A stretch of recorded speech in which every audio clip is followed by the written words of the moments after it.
Muchas cosas se me vienen a la cabeza para hablarles hoy, pero después de escuchar y de ver el tema de este congreso, Inquisición y criptojudaísmo, pues yo quisiera hablar de la actualidad, porque todos sabemos que la Inquisición fue impuesta por los Reyes Católicos en 1480 y que se suprimió en 1834.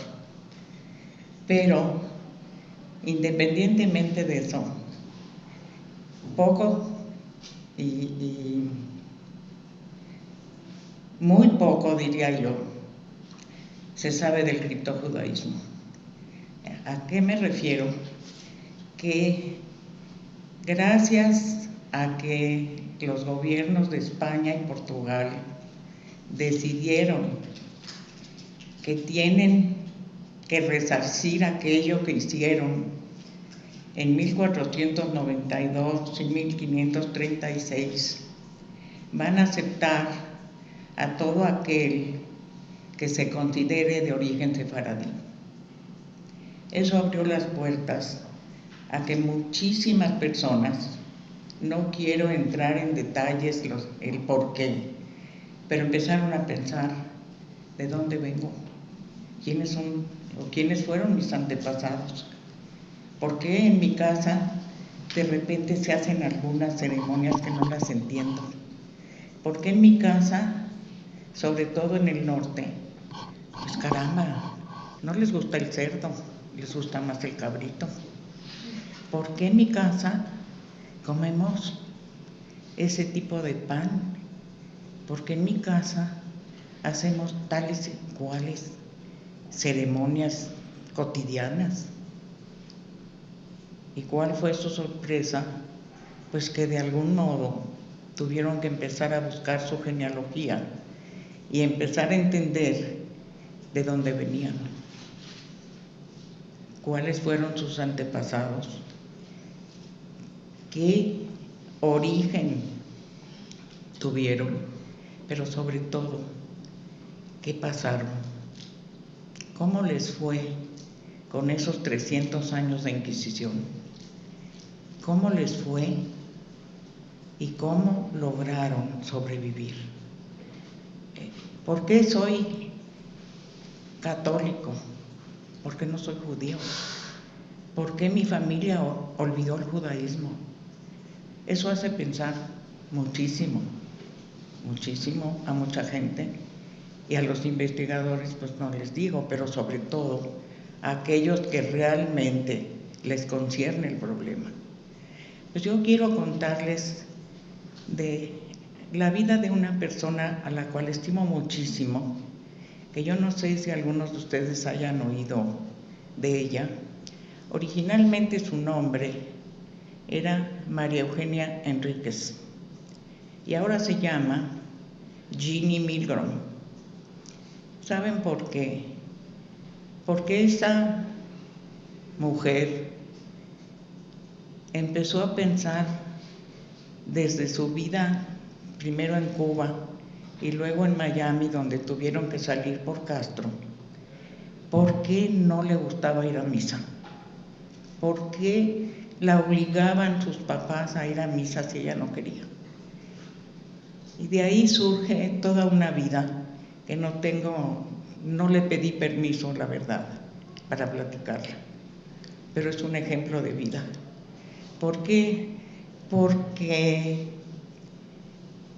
la abuela, al morir ya en Miami, la llamó porque se había dado cuenta de sus negativas los domingos a que la llevaran los papás a misa. Y cuando muere le deja una cajita. En esa cajita había unos aretes que tenían la estrella de David y una manita que se llama Hamza, así, que quiere decir que es una manita que se tiene muy cercana al corazón y que es muy simbólica del sefaradismo. De ahí ella dijo: Bueno, pues aquí está mi respuesta. Ahora tengo que entender por qué mi familia no quiere ser judía, o no lo son, o no lo entienden. Se los voy a hacer muy breve porque es muy largo, y ella ha logrado lo que yo digo que es una especie de ángel que Dios mandó al mundo, la verdad. ¿Por qué? Porque después de su conversión, que más bien nadie le creía en esa conversión, empezó a pensar que cómo se puede ella misma dar cuenta de quiénes fueron sus antepasados. Fue así como empezó a buscar, con apoyo de investigadores en España y Portugal, y quiero decirles que logró encontrar inicialmente 500 abuelas que habían perdido su vida quemadas por la Inquisición por haber sido judías, comprobado. No solamente se conformó con las 15 abuelas, que fue el primer libro que publicó, sino con toda la documentación en mano, se presentó al rabinato en Jerusalén, y el rabinato revisó todos los procesos, quiénes fueron cada una de las abuelas, por qué fueron procesadas por la Inquisición. Todas eran judaizantes y todas fueron quemadas. El rabinato de Jerusalén le dijo: tú no tienes que hacer nada, tú eres judía 100%. De ahí siguió su trabajo y ha publicado varios libros. No solamente se quedó con las 15 abuelas, ya lleva 22. Pero no solamente es eso. Lo que yo admiro en ella, que además de todo, increíble, su profesión siempre fue lo que estudió en la universidad, química, y su padre desde Cuba se dedicaba a productos químicos y siguió vendiéndolos en Miami, y una vez la mandó a vender en Europa, en una ciudad cerca de Bruselas, los químicos. Estando sentada en la antesala para que la recibieran, estaba sentado enfrente de ella una persona, un señor con una kipá en la cabeza, y ella le preguntó: discúlpeme, ¿usted es judío? Le dijo: pues yo creo que sí, me lo notas en la cabeza. Porque pues yo también soy judía, le dijo ella. ¿Cómo? ¿De dónde eres tú judía? Y ya le platicó. Pues resulta que el señor no solamente era judío, era rabino, y se casó con el rabino. Se los hago rápido. Estuvieron saliendo mucho tiempo, por eso se llama ahora, en lugar de María Eugenia Hernández, Ginny Milgrom. Ginny Milgrom ha averiguado, que es lo que a mí me llama muchísimo la atención, porque cuando uno lee y estudia la cantidad de procesos, no solo, pues bueno, en México ni se diga cuántos, 1553 volúmenes, ¿verdad? Pero nunca se pone uno a pensar cómo le fue a esta persona, qué fue lo que hizo, de dónde era. Y esa es la gran maravilla que ha logrado Ginny. Se dio la tarea de ir a España, de ir a Portugal, de entender qué significaba la raya de Portugal, que quiere decir que los de España podían pasar del otro lado y estos de este lado, y que por ahí había un pueblo cercano que se llama hasta la actualidad Fermosell, y fue a conocer Fermosell. Yo les puedo hablar porque además de que me estuvo mandando cada una de las fotos, cada una de las callejuelas, cada uno de los edificios que encontró en Fermosell, cómo se dio cuenta de los sótanos, cómo se dio cuenta a dónde rezaban, cómo se dio cuenta.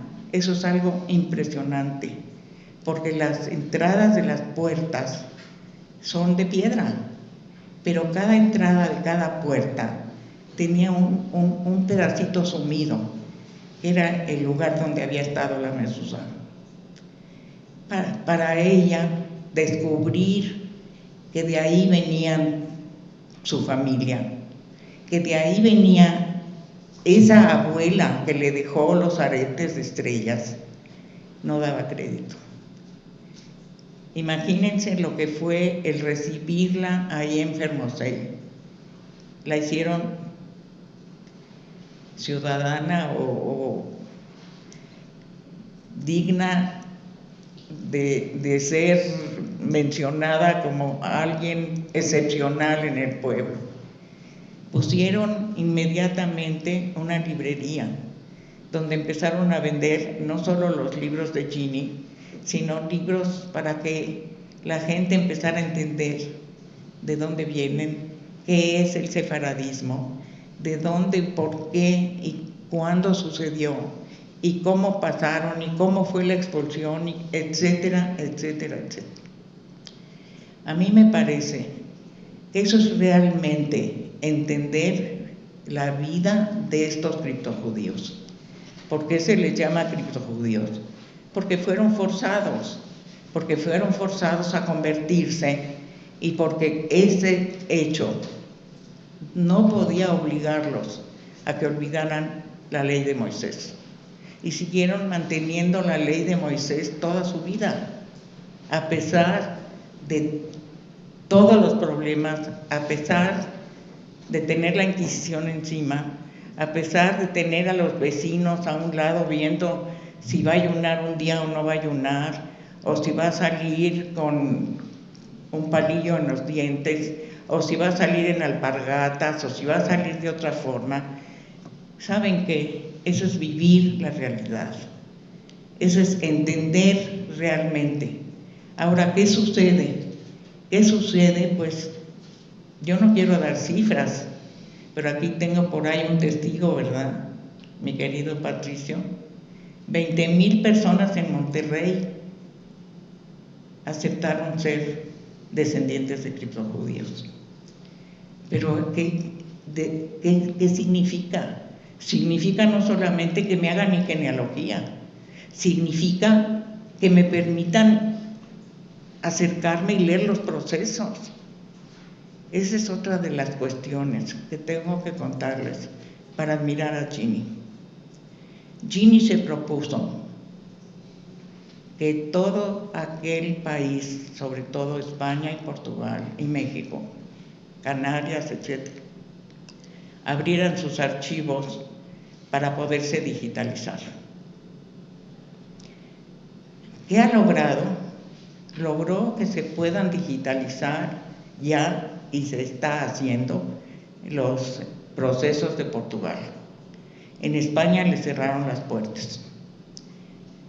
Pues tristemente les tengo que decir que en México también, hasta ahorita. ¿Qué pasó? Que no se da por vencida, que ella se convirtió en una genealogista maravillosa, que ha ayudado a muchísima gente, que se ha dado cuenta de la importancia de esto. Y pues les tengo que contar, no sé si ella me deje de hablar de por vida o ustedes le aplaudan muchísimo. Estuvo pensando qué hacer para poder lograr que se abran esos archivos de todos lados. Y lo único que se le vino a la mente es decir, el único que me puede ayudar en esto es el Papa. ¿Qué hizo Ginny? Pidió una audiencia con el Papa. Queridos amigos, no le pedí permiso y lo estoy haciendo por Silvia. El domingo 4 de junio, cuando muchos de aquí estuvimos votando por estados o por etcétera, etcétera, Ginny fue recibida por el Papa. Ella se presentó con su esposo y otras 2 parejas de rabinos con sus esposas. Los 3 rabinos con las esposas fueron recibidas por una parte de atrás del Vaticano. Les habían dado la cita, y ustedes lo pueden corroborar, el 4 de junio a las 11 de la mañana. El viernes, estando ella en Bruselas, porque también habló ante el Parlamento Europeo, les avisan que el Papa los recibe a las 9, que después ya no puede recibir a nadie. No les quiero platicar la odisea, pero a las 9 estuvieron las 3 parejas con todo el protocolo que les habían pedido, y tengo fotografías que no pedí permiso ni para mostrarlas. Cómo fue vestida Ginny, cómo usó uno de los mantones de una bisabuela, negro, increíble, y cómo estuvo sentada con varias, además de las 3 parejas, con otras gentes que iban a pasar con el Papa. Le tocó a su grupo, y la que entró a hablar con el Papa durante media hora fue Ginny. ¿Cuál es el resultado? El Papa llamó a su secretario y le dijo: lo que la señora solicita, quiero que esté usted pendiente de que se lleve a cabo. Ya llegó la hora en que la iglesia tiene que abrirse, tiene que transparentarse, tiene que aceptar que fueron 3 siglos muy difíciles y muy fuertes, pero que ahora no son tiempos para estar lamentándose, sino son tiempos para abrir y dar permiso a todo aquel que tenga interés en sentarse a leer el proceso o permitir que se digitalice y lo pueda consultar por internet. Que no tengo palabras para decirles. Y quiero decirles otra cosa, que no es, claro que es para felicitarla, aplaudirle, y ¿qué les puedo comentar? Pero quiero también comentarles que no es tan sencillo la vida de un criptojudío, y yo la entiendo perfectamente bien. La familia de Ginny, que tiene 2 hijos de un matrimonio anterior, son católicos. Su hermana es católica.